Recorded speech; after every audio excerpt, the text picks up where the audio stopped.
Hey, CityCast Houston, it's Michael Ziviak. While CityCast Houston works hard every day to connect you with the stories that matter most, I'm working in the background making sure that our listeners are connecting with the best that Houston has to offer. So what does that look like? It means meeting with the people who make Houston what it is. The business owners, the stakeholders, the decision makers, the Houstonians who put together those food festivals you enjoy, the concerts you attend, the exhibits you can't miss, and who make those candles your mom can't stop talking about. If this sounds like you, let me help you get your message out to the city's best audience with an ad right here on the CityCast Houston podcast and on our sister daily newsletter, Hey Houston. Shoot me an email at ads@citycast.fm and let's connect. Hey everyone, it's Raheel. For many Houstonians, living in Houston is like a badge of honor. But with any badge comes trials and tribulations. Surviving this city isn't easy, so I want to play back an episode we did earlier this year with the entire CityCast crew about surviving H-Town. From proper road etiquette to picking the perfect restaurant and so much more, these tips will have you ready to conquer the beast that is the Bayou City.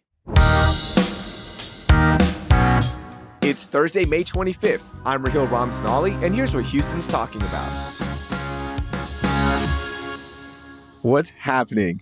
I've got Carlignon Jones, Brooke Lewis, and lead producer Dina Kesbeh with me. How are y'all? Feeling good. Excited to be here. Yes, so excited. I know. It's been so much fun. So before we start, we're going to do our essential rules for Houston to survive this crazy city that we love. But before we do that, I want to go around and get everyone's background. All right, the listeners need to know. Why do you love Houston, Dina? And how long have you lived here? Born and raised. I only escaped. I know I say escaped, but I only left Houston for maybe like 3.5 years when I left to go and actually get into audio because I was working at the Chronicle and transitioned into audio, and DC was my place. Love it. Brooke, how about you?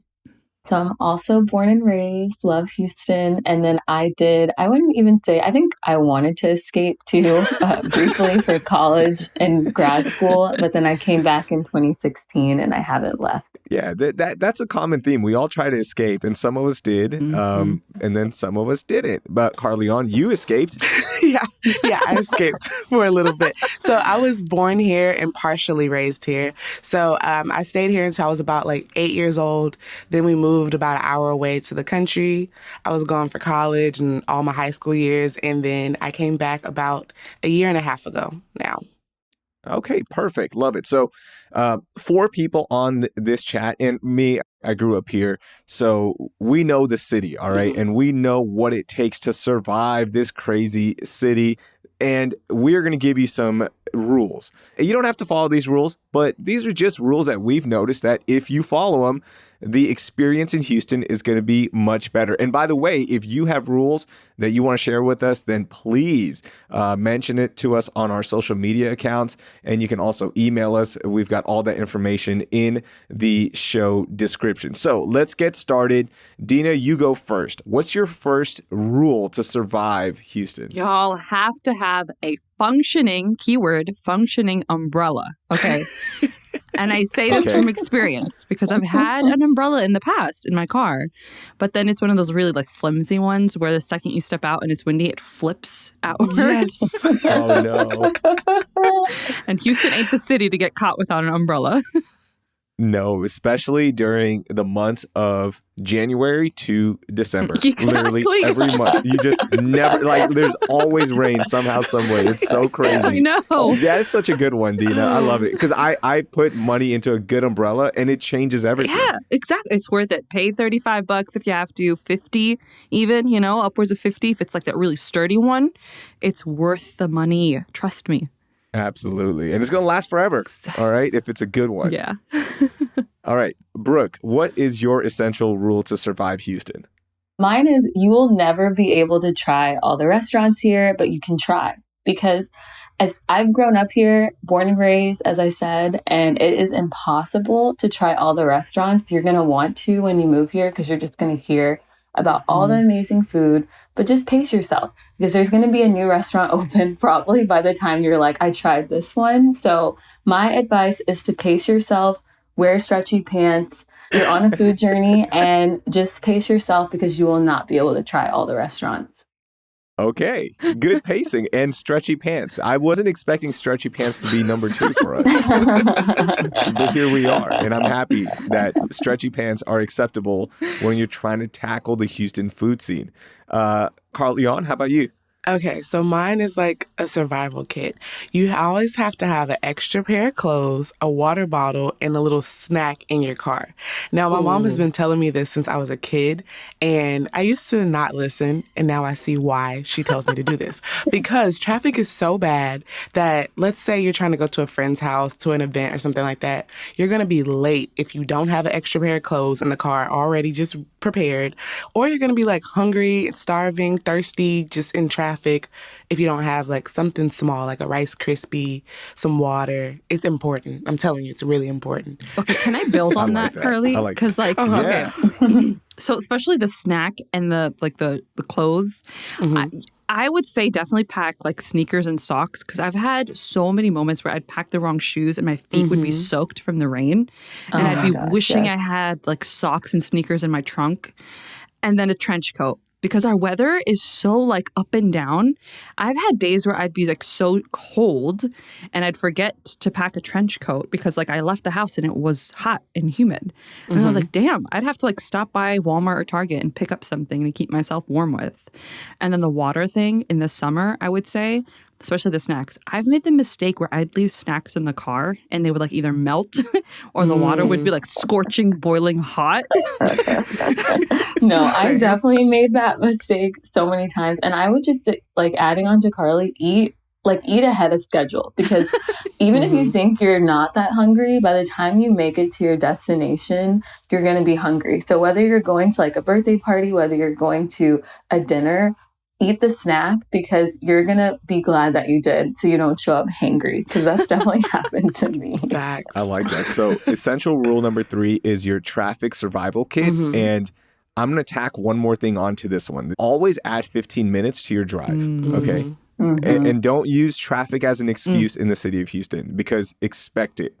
So just always have that 15 minutes tacked onto your essential kit, all right? So this is like a little combo for everyone.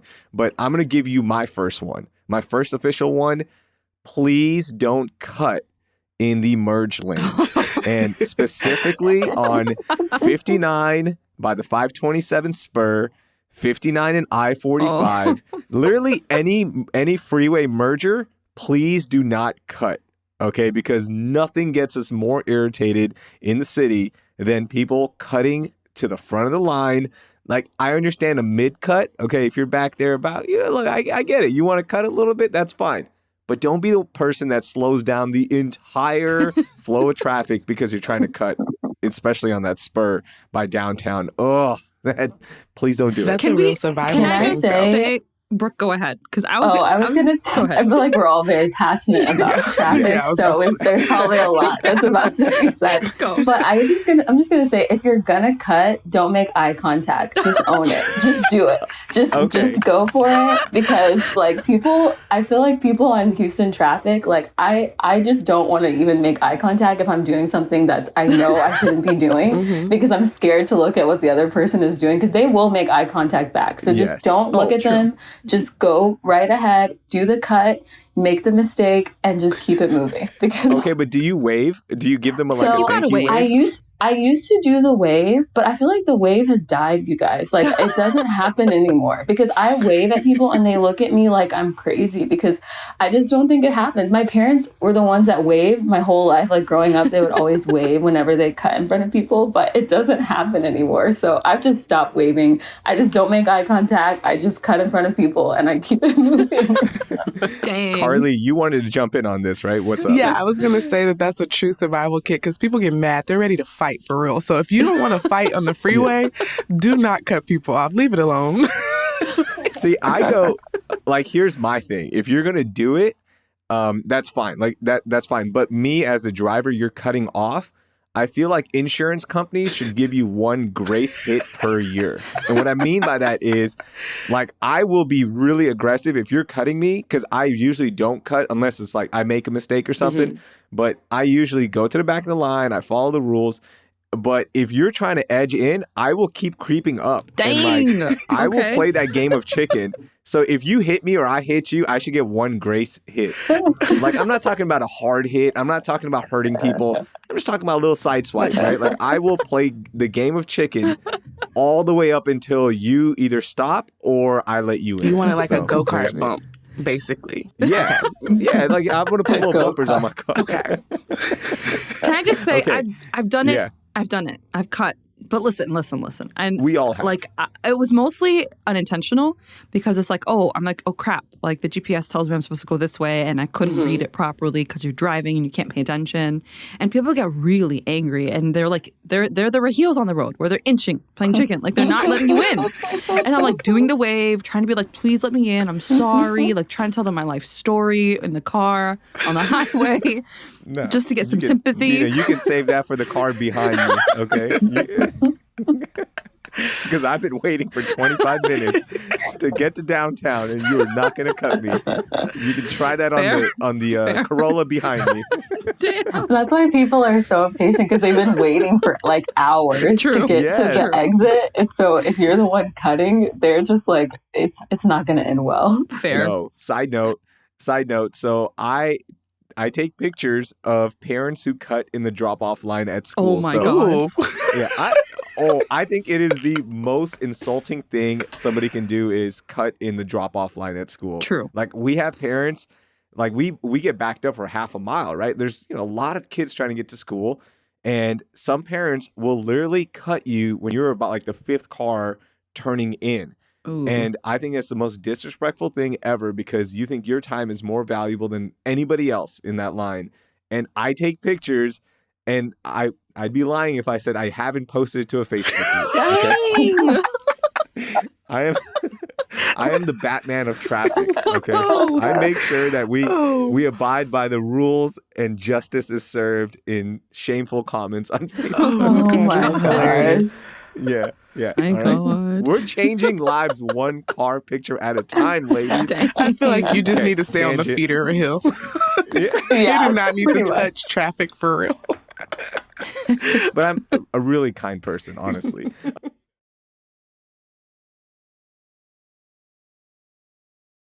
Okay, Dina, your second essential rule. What do you got? You have to pack socks and a first aid kit.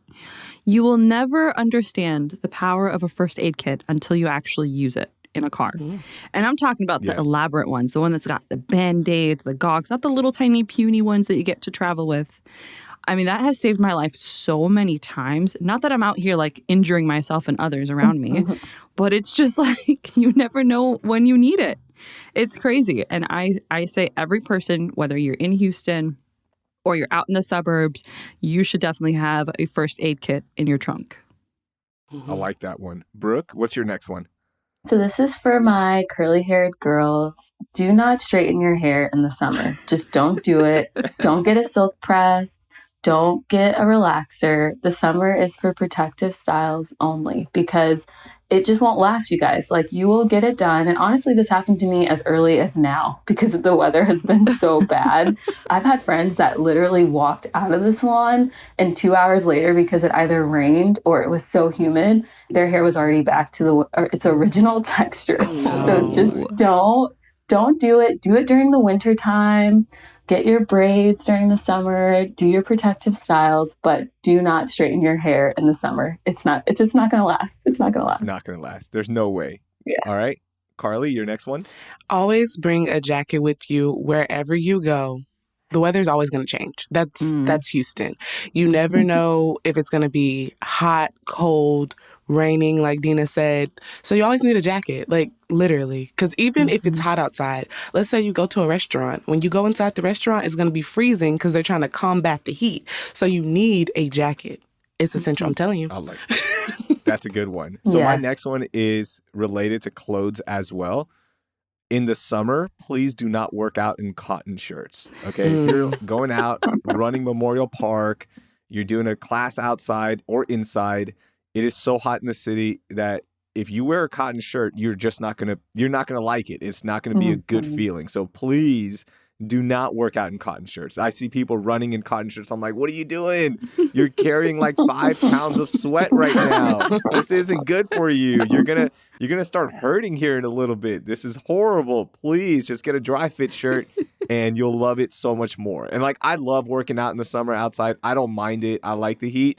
But if you wear a cotton shirt, you're gonna hate it. Yeah, and can I add to that, Raheel? I just want to say that don't wear dark colored clothing. I know that sounds kind of obvious during the summer, but I've done that before. I've worn like a black shirt when I was out reporting, and I almost really had legit heat stroke because you will get much hotter if you're wearing darker colored clothes during the summer, and it gets really hot in Houston really, really fast, and you don't even realize that you may be dehydrated. So it's just better to be on the safe side, wear loose fitted, light colored clothing. And I want to add like to what Brooke just said too about the dark clothing. Don't wear dark clothing at night if you're going to be walking around the city. We cannot see you. I can't see normally, okay? So if I'm driving and you have dark clothes on, no, you don't like your life. You don't. Damn. Okay. There you go. I can't see. Like shots fired. Dina, what's your next one? Okay, I'm trying to remember what they're called, but you know the foil looking things that repel the sunlight on your car, so that when you the like a sunshade, it's a 2-parter. You have to pack that, and I recommend a battery powered portable fan, because right when you get into your car, it is way too hot for you to blast the AC. It's going to take like maybe 10 minutes, at least if you're in my car, to get the cool air going. And you don't want to like suffocate in your car. Yes, open the windows, but it's so extremely hot. I recommend having a portable fan, and then always put those things that repel the sunlight on your car, even if it's like at nighttime and you're going to sleep and you'll wake up, trust me, without your leather seats burning your booty. Because I've had experience where I would forget and I'd be leaving in the middle of the afternoon, like at 2:00 when the sun has just been hitting down on my car seats. It's terrible. Ooh, it's not fun. Feel it. I can feel that leather burn right now. That's a really good essential rule right there. Brooke, how about you? What's your next one? Yeah, so we talked a lot about weather, and my rule is that the weather is going to annoy you, but it'll change, and it'll probably change honestly in the same day. So if you're annoyed by one season, we get sometimes 4 seasons in a week. Sometimes we get 4 seasons in one day. Houston to me has 4 seasons, which is hot, super hot, humid, and then randomly cold. So if you're annoyed, the weather will change and it'll be okay. Layer your We clothes. literally have weather for everybody here. Okay. Yeah. If you like it, you're going to experience it in one day. So yeah. All right, Carly, your next one. Have a kit in the back of your trunk.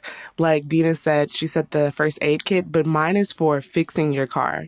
So like something to fix your tire.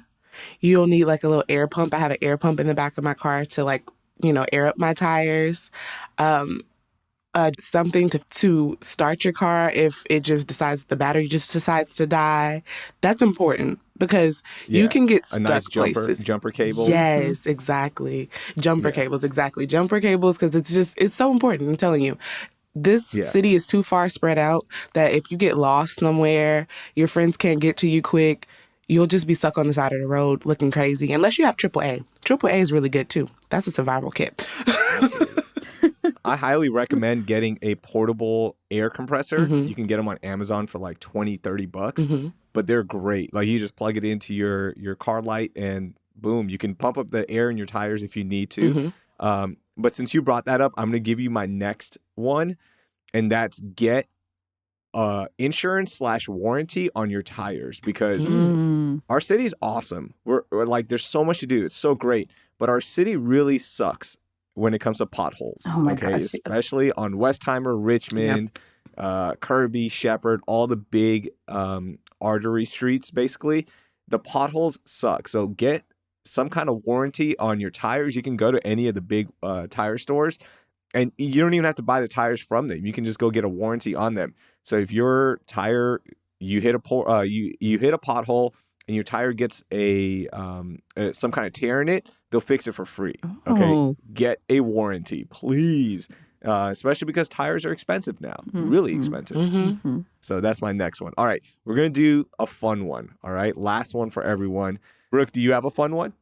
So mine is, I guess, more sentimental than fun, but you could make it fun depending on how you go about this. But I think with Houston, there's a true volunteer spirit. And so I would say that if you're looking for something to do, if you're looking for a way to meet people, then be kind and help your neighbor. And I think that comes out a lot during tragedy. We talked a lot about how the weather can be crazy. So yes, there are hurricanes that happen here. There are floods. There are freezes even that happen, but I see the best of Houston, honestly, during tragedy. And so getting involved with one of those organizations before something like that happens and already volunteering in the community is just a really good way to meet people. And also, honestly, it makes you feel better yourself. So that's, I guess, my fun / sentimental rule of Houston.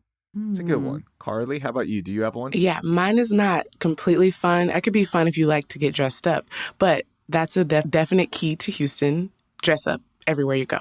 So the thing is that I used to live in a country town, which like you can roll out of the bed, go to the store, and it's fine. But in Houston, if I go to HEB, I'll still do sweatpants and stuff like that sometimes, just if I just don't have it in me. But people think it's a fashion show everywhere they go in the city. So yeah, I feel like that's a key, just to know that look presentable. I'll say presentable. You don't have to be America's Next Top Model, but you never know who you're going to see.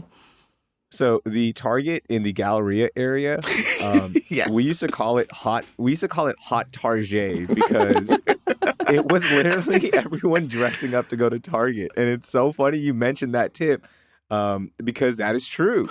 Like people dress up even to go to Target. And that's why it's like the place to be seen over there in the Galleria area. So I like that one. I'm going to give a sports one. Okay. So my background, I worked in sports for a long time, but here's an essential rule.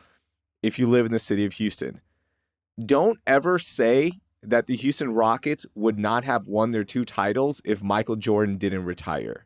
Okay. This is one of the biggest rules I can give to anybody that lives here or moves here or is going to be here. Please don't say that, okay? Because Michael Jordan did play part of the season and was in the playoffs, that second title run. They just couldn't beat the Magic, and that's not our fault. We swept the Magic here in the city of Houston as a Rockets fan. So don't ever say, oh, you guys only won titles because Michael Jordan didn't play. That is my final essential rule, all right? Just have to throw that one in there. Please don't say it. Dina, what's your fun one for the city of Houston, an essential rule? My one fun thing is to explore the suburbs more. People are really focused on like the Rice Village, the Montrose, all the like downtown. But I would say explore the suburbs because they truly have some amazing gems, like awesome spots to hang out in. And then you kind of avoid the crazy traffic of trying to get to like the Montrose, the Heights, all those areas. So that's my tip. Yeah. There's tons of great restaurants out there and things to do. And I think it used to be like the suburbs are dead, but really they have a lot of the same things that Houston has. So yeah, I also agree with Dina. I like it, Dina. You and I are the suburb coalition of this podcast, okay? Suburbs, stand up. We are part of Houston too, okay? Yeah. It's a sprawling city, all right? We are part of Houston as well, even though we live like 40 minutes away, okay? Exactly. Part of it.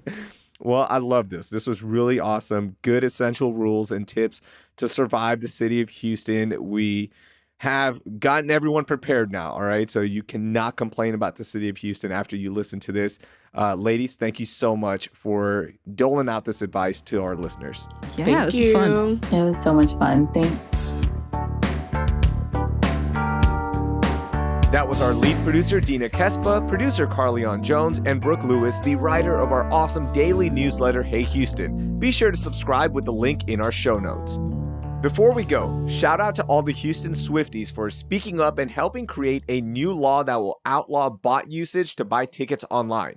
The movement started earlier this year when resellers used automated bots to buy up all the Taylor Swift era's tour tickets, basically blocking out actual fans from purchasing them on Ticketmaster. The new law is supposed to make it easier for Texans to buy tickets to events they want to attend, but Can we please do something about the ridiculous fees that these companies are charging to buy tickets online? I guess that's a conversation for another day. That will do it for today. Thank you so much for listening, and I hope you learned something new.